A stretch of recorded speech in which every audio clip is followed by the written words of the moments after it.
summer. Things are moving slow, and time to unwind only gives me time to spend alone. Summer, loving, give me something. I'm about to lose my mind. Never before has an Aussie destination for me been able to perfectly balance what I call the travel trifecta in such an effortless and magical way. High-octane adventures, incredible food and family fun. But when you also throw in a dose of luxury into the typical Phillip Island beach holiday experience, this is one Victorian adventure that's out of the box and still in many ways hidden away from the rest of the country. On a run from a given disaster, speed away from the holy mind, pride, movement on. 140 kilometres southeast of Melbourne, Australia's stunning Phillip Island is a natural breakwater in Western Port Bay. Its captivating coastline, stunning golden beaches, quaint local feel and rolling fervent green hills, perfect for cattle grazing, have often been overshadowed by its hosting of the MotoGP since 1989, or when it's been cornered as simply as a tourist tick box for visitors eager to catch a glimpse of some very punctual penguins. The weekend getaway here was instead all about discovering the other side of Phillip Island, a place that's currently undergoing a monumental food renaissance, thanks in part to COVID and a migration of sea changers from Melbourne. The island's teeming with cute laneway cafes, Mexican-inspired cocktail bars and fancy wineries which are perfection for long gourmet boozy lunches, even with a pair of rowdy kids in tow.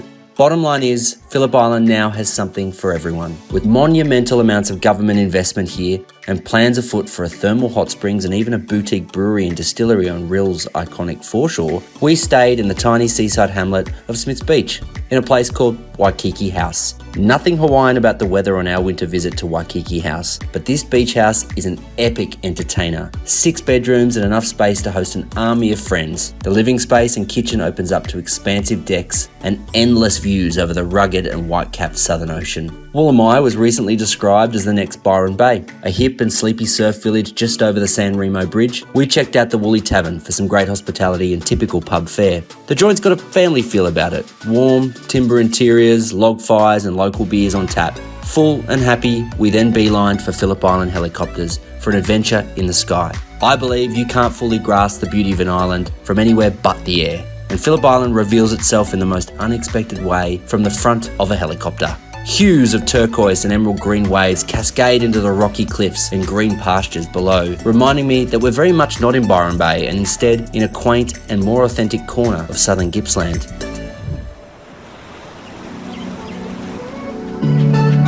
Dry your eyes, I'm not even worried, but I can't hear the silence you describe.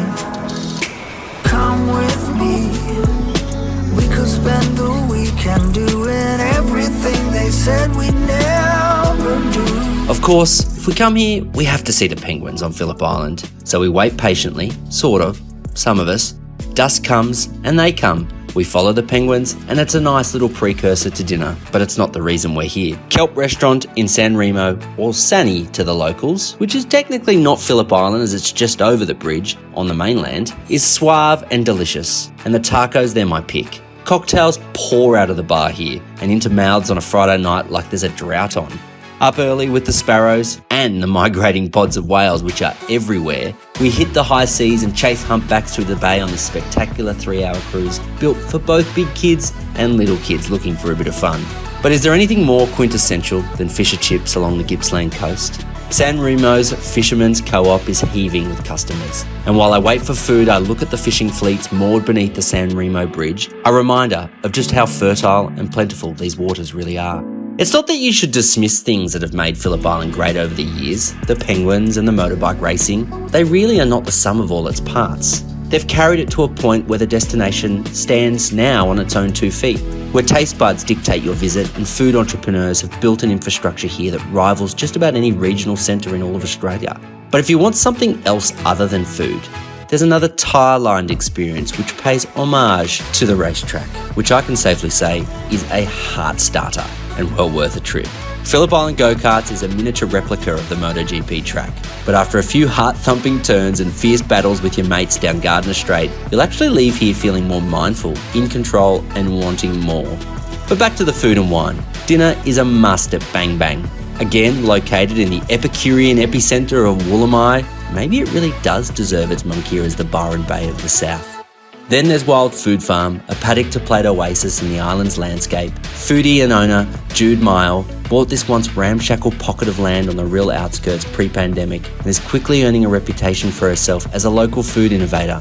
Breakfast sharing plates are divine with your family, and strolls through the native garden and makeshift rainforest helps connect its guests to Indigenous roots of the land. Finally, if there ever was the perfect bookend to the perfect trifecta weekend, it's a visit to the ever-expanding Phillip Island Winery. From its original buildings to its tasting yards and newly constructed atrium, this foodie experience, which caters so well for kids, allows you to debrief, unwind and celebrate this emerging destination over a glass of award-winning rosé. You're welcome.